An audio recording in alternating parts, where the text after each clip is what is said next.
Hi everyone, Amber Poole here. Thank you so much for signing up for the Live Your Life Intuitively course for this month.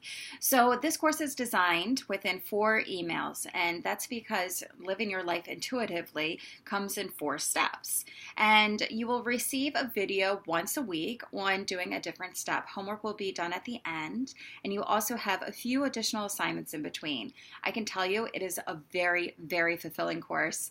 For $15 or $20, you will get a lot out of it. That's the hidden secret of all of this. Ha ha ha.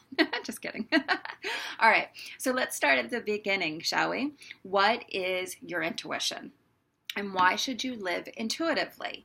Let's think about all the signs when you are not living intuitively. When you're not in an intuitive life, you're going to feel restriction, constricted in things that you're doing. You're going to bang your head against the wall trying to make things happen, right? It's kind of like forcing. Did you ever wake up and you have a plan, a goal to go straight through? And as you're doing your day and as you're completing your day, it's like jams come to you that you're just not expecting, right? The other day I went to the grocery store. I went to 3 grocery stores to get coffee filters. They only had the triangle ones and not the round ones. If I would have backed up before and said, where is the best choice to go find coffee filters and ask my intuition, guess what? It would have saved me 3 stores. And I was so frustrated by the time I walked into the 3rd store because I had to have these the coffee mugs, not mugs, the filters for the coffee that I just bought, brand new coffee and no darn filter. So I went to 3 different stores and I get home and I'm like, oh, I gotta go cook dinner before, I go to the sports and I go do the kids stuff and blah, blah, blah, blah. And my day was just like I was pounding the wall all day. Nothing was going clear through. It wasn't like you get up and you just move along with life. That day, I was really fighting, not asking for guidance, not asking my intuition what I should do. So when you're not asking your intuition, you're not in alignment with your higher self. And we always talk about the higher self, so let's define that as well. Your higher self is still the part of you, except it's not with all this physical belief system and lower self that we have. The higher self, I always visualize it like sitting above my head and kind of looking down at me and going, Amber, you're supposed to be going here, or you're supposed to be doing this, or your heart's going to be really happy over here. Okay, so your soul, your spirit, your higher self knows all the things that you came here to do in this world, to accomplish, all the goals that you need to achieve for growth, personal growth. And yet I'm down here in the physical self. I usually call it the lower self because it's just a lower, denser vibration, trying to figure things out. And when I don't use my intuition, it's like I have every day struggles, and you don't want to struggle. Now, when you become very intuitive, you also have free will, just like I have free will. So you have free will to check in with your intuition and follow it. And sometimes you're going to be stubborn. Sometimes you're going to be like, oh, I know I should have did that. And you don't do it. We all go through that. All right. So that's like the brain and the ego going back and forth. So it's normal to have ups and have downs. Because you are intuitive does not mean that you are going to have a smooth sailing life. And why is that? Why would you think that if you were intuitive, all of a sudden you know everything and things just clear sailing? It's not. Because your soul needs growth. And the only way to have growth is to have challenges. And when you have a challenge and you overcome that challenge, that is really how you expand. The truth of everything and all that we do is to connect in with love, connect into source, source being the universe. I don't care what you're going to call it. If you're going to call it God, call it God. It's the oneness. And when we tap into this and we give nothing but love and we have love, then we start to heal ourselves. So we have to go through all of the belief systems that we have constructed within ourselves, all of this jazz and perceptions from experience that we have had in order to have growth and to find the love within ourselves. That's a big concept. So we start off by just tapping into our intuition, because that's a lot easier. When you tap into intuition, I want you to think of the intuition as guidance, kind of like giving you a clear map. So if I'm going to go to San Diego, which I thought I was going to go to San Francisco, but let's say I'm going to San Diego, and I'm driving across, and I'm in my car, and I have GPS. The GPS is going to get me directly there. That's kind of like your intuition. Let's say I'm in the car and the girl says turn left, and I don't feel like going left. I want to go straight. Well, even though she's veering me off this way, I have free will. So I can go any way I want and take as long as it takes me to get to San Francisco, San Diego, wherever I'm going. Let's say I don't use my intuition. Gosh, I keep banging my ring. That's not good. Let's say I don't use my intuition, but I want to get to California.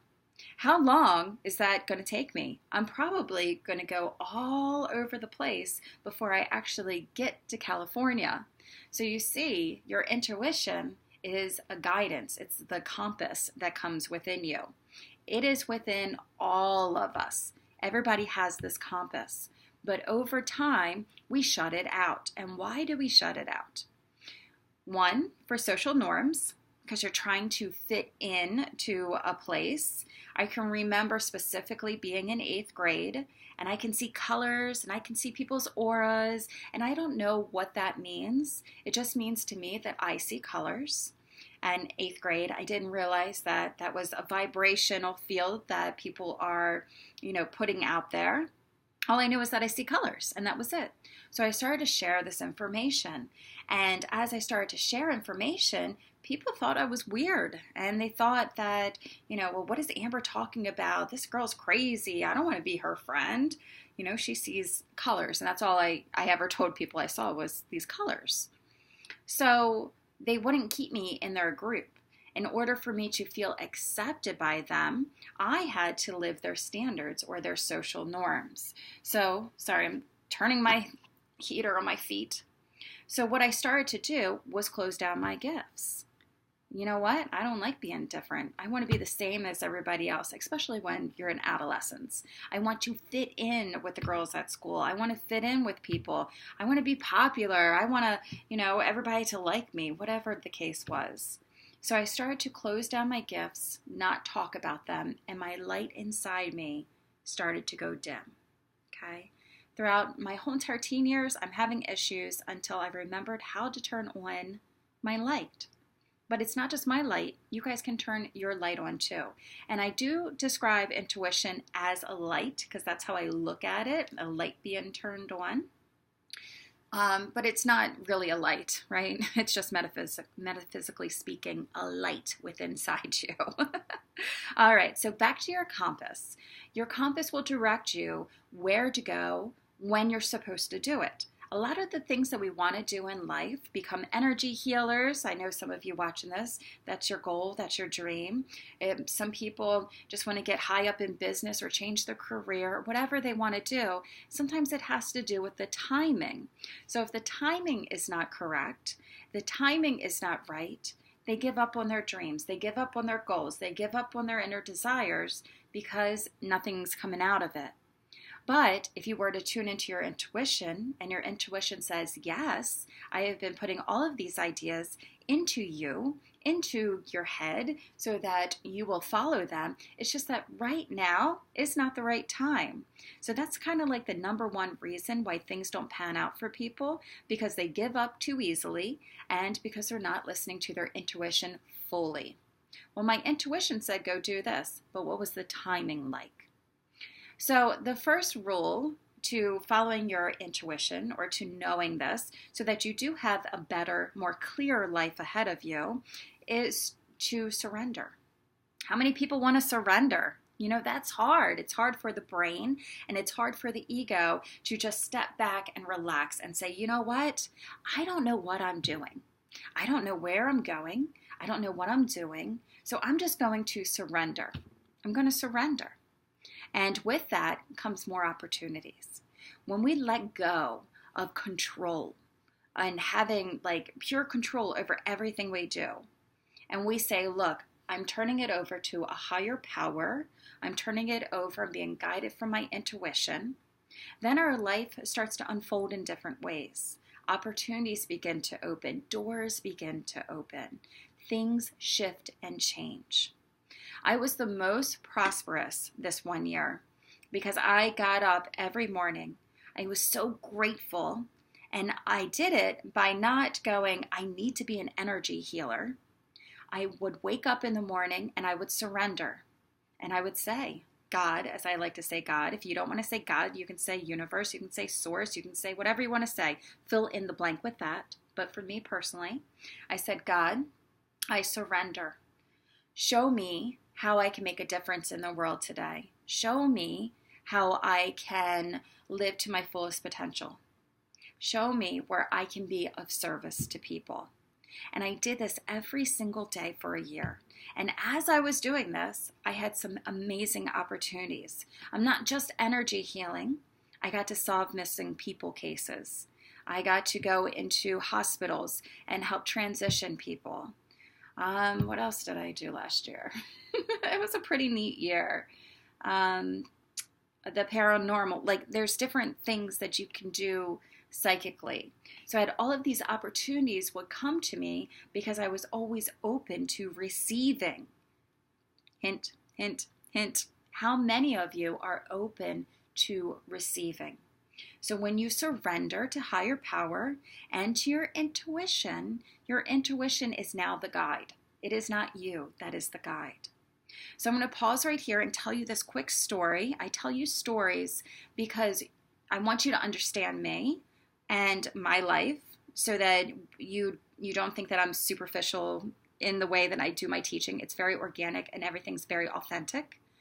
My first time that I have experienced like really good intuition, I was leaving a friend's house, driving down in a neighborhood, and as I was driving, I see two boys walking on the sidewalk. I'm driving and all of a sudden I stop the vehicle and I turn around and there they are. And I said, hey, roll down my window. Do you guys want to ride? You want to jump in? That's cool. You want to jump in? Come on, I'll give you a ride. So being the adult me looking back would say, Amber, what were you thinking? Are you crazy? You don't pick up strangers. Nonetheless, two guys, and you're the only one in the car, okay? What are you thinking? But when I was driving, like it just hit me all of a sudden. I thought, go pick them up. Ask them if they want to ride. It was this intuitive feeling within inside me. So I picked them up. I drive them over to a friend's house. This really cute guy gave me his phone number, but I didn't call him because he didn't have a car. And I didn't want to come picking up some guy all the time, right? So I didn't call him. And I ended up meeting my friend a few months after that, maybe 6 months after that. And she said, hey, you want to go to a party? And I said, I'd love to go to a party. Great. Well, I met these guys. Let's go pick them up and then we'll go to this party. And I was like, sure, I'm down with that. So we go over this guy's house that I don't know this guy at all. And as he came down the steps, I said to my friend, I'm going to marry him. It was the most intuitive gut feeling I've ever had. I didn't get to say hi to him. I don't know anything about him.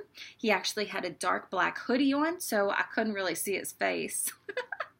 But I saw the way that he was moving and he went down the stairs. And I can still remember, it was like this giddy little hop that he did down the steps. And I was just drawn to that energy for whatever reason. They got into their vehicle, I was in mine, and we went to another girl's house to a party. So again, I don't know these people. At the party, the guy, him and I start talking, and we instantly connected. And I was like, ooh, goo, gaga for this guy. And the whole night, he's holding my hand, he's putting his arm around me. I'm completely smitten. So after that night, I never left his side. And I was driving, I started dating him, and I was driving down a neighborhood again. And I said, you know what? I picked up two guys here, and I don't even know why I said this story. But I told him that I picked up these two guys, and he said, I bet I can tell you where you dropped them off at. Go up here. make a right. And I'm driving thinking, why is he telling me this? Make a left. And we pulled up to the house. And he said, Amber, what are the chances that I was that guy this night? So I got to meet him twice. I got to meet him once because I picked this guy up on the road, and the second time at a party, and we started dating. Here I am with my husband 17 years later. It was a very intuitive gut instinct that came to me that said, follow, follow, follow, and that's what I did. So you see, when you do follow your intuition and you start listening to your gut feelings or listening to how your intuition comes across, it is kind of like the higher power guiding you towards your abundance, guiding you towards the success, guiding you to where you should be or where your soul wants to be and for the most growth.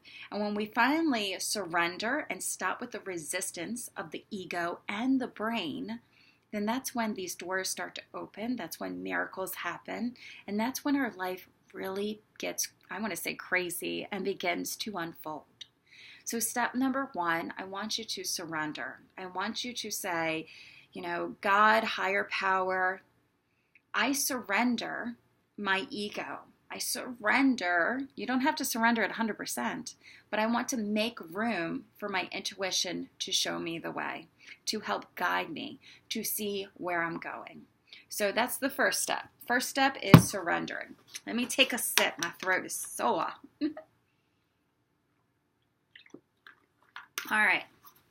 So after you surrender, and we release this whole entire control that we need to know what we're supposed to do and where we're going to go, I want you to access your intuition.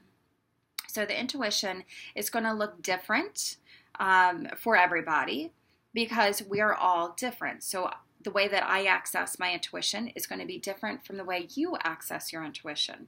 Okay, everybody here looking at this is going to be different. And the way to figure it out is going to be really simple. So there is a meditation that I really love. This guy named Jeffrey Allen brought it to one of his course groups kind of thing that I was listening to. And I loved it so much that I am going to say it for you all. And that when you get it, we're going to talk a little bit more about intuition. Just making sure I didn't miss anything. Perfect. All right. So I want you to find a comfortable spot, comfortable place, and just get really cozy, really comfy. Don't do this while you're driving because you're not grounded while you are driving. Okay? And I want you to breathe in, hold for a count of 4, release for a count of 8. So push out through your mouth for a count of 8. Again, breathe in through your nose, count of 4. Hold. Breathe out.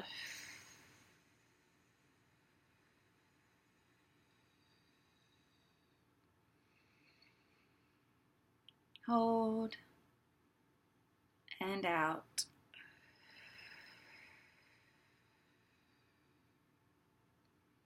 Okay. Now, the first thing I want you to do is visualize a restaurant that you really love their food, that it is the best dish you have had.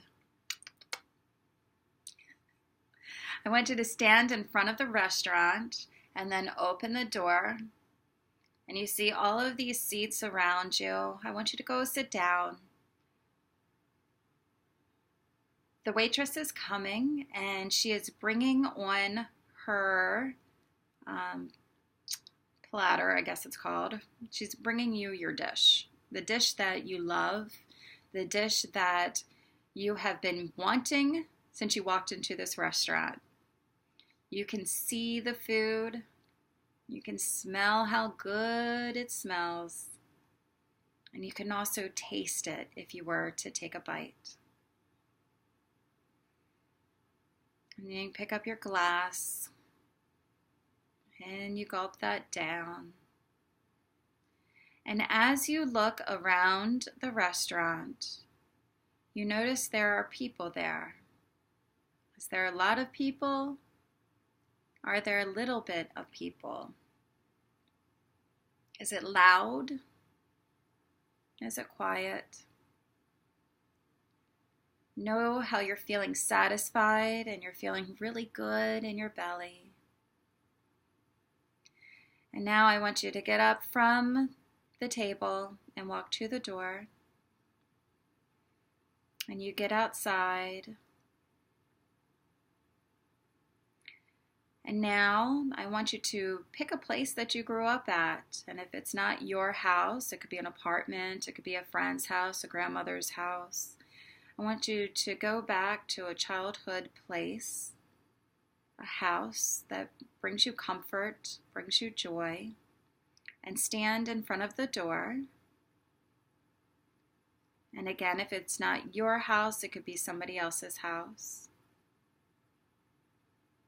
And you open the front door and you are welcomed to walk in. And you see the carpet on the ground. You look at the walls. And you know this place. So go ahead and take a walk. Notice the bedrooms, the bathroom. You haven't been in there in years, but it still looks the same as you remembered. What activities did you do here? Was there any music that was played there?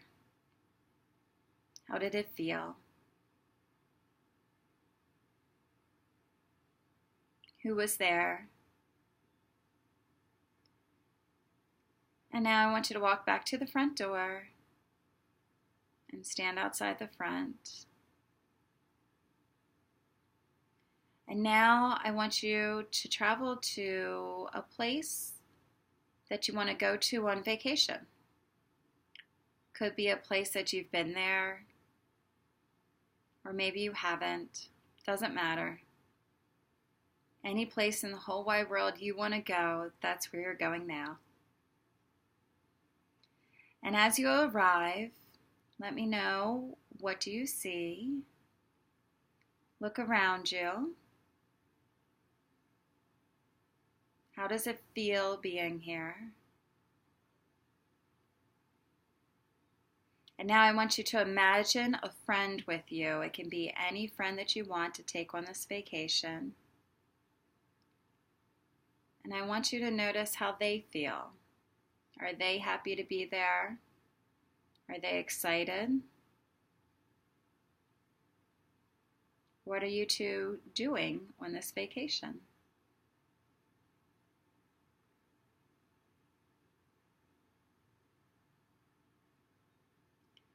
And now I want you to say goodbye to your friend.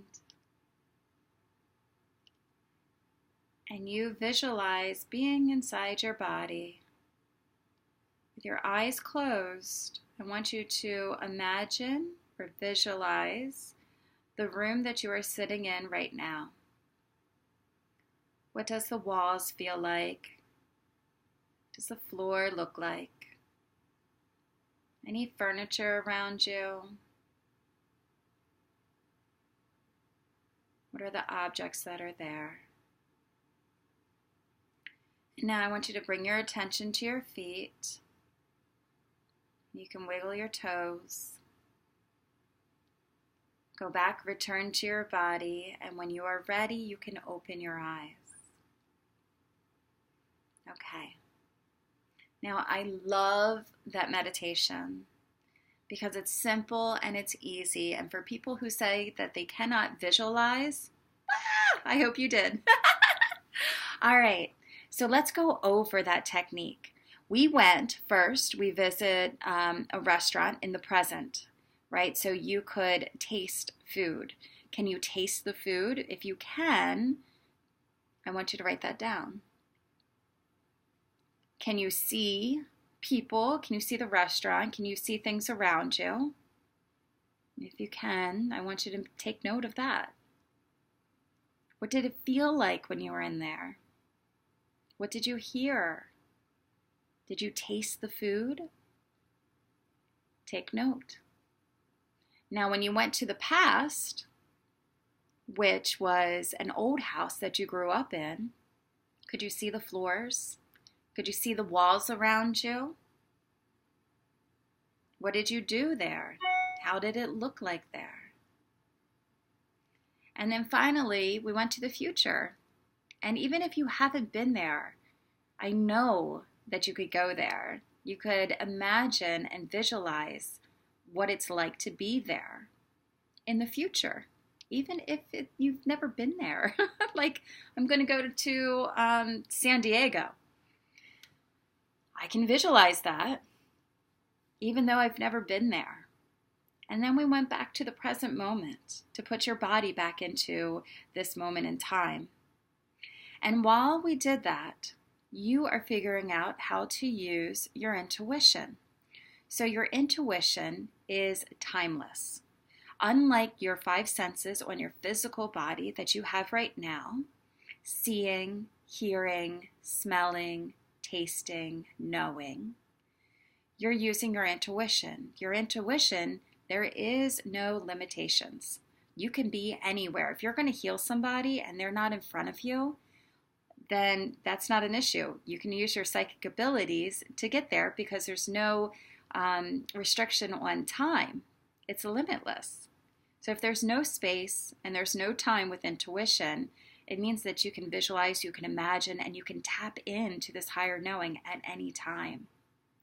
You see, our physical self, when we're doing work within this field in the 3D realm, we have limitations. And limitations are our belief system. And we all have a belief system that we really, I call it the BS system, that we really build up upon our experiences. So if you have a belief that you'll never make any money because your dad never made any money and that's how you experience life, that's called a belief, okay? It's something that you made up. Is that true? That you have to work hard for money? It's not really true. It's just that's your belief. So when we go down and alleviate, heal our belief system, then we are healing our physical self. Our higher self doesn't have those expectations, doesn't have those issues because it's timeless in all space and reality. There's no restrictions upon that. So when you are tapping into your intuition, you're tapping into a very high source. You're not tapping into the lower frequencies. And we are going to talk about that more next week. But you're tapping into a higher level of vibrant energy. So how to access your intuition is by looking at your strengths in being a psychic. So as we just went through this whole entire meditation of past, present, and future, what was your strongest gift? I can see things very well. I can't see things down to the detail, but I'm pretty good with visualization. I'm also really good at hearing. So those are my two gifts. But just because they're my gifts doesn't mean that they are your gifts. You may really feel how your friend felt when you invited that person on a vacation. Did they feel good? Did they feel bad? Maybe you're more of an empath kind of person. That means when you're feeling other people's emotions. Maybe you could really taste the food. You know, there are mediums, there are psychics that taste things. You know, I have a friend who, whenever she does psychic work, she says, I taste that they do chemo. And I never thought about chemo having a taste or blood having a taste, which obviously it does, but she actually tastes things when she is in the psychic communication. So your intuition is called the sixth sense, but it has access to all of the five senses in the psychic realm. And when you access the psychic realm, like clairvoyance, clairaudience, claircognitive, which is like just knowing. I'm really skipping out on them right now. But when you're grabbing into your other powers, your other senses, you're accessing your intuition.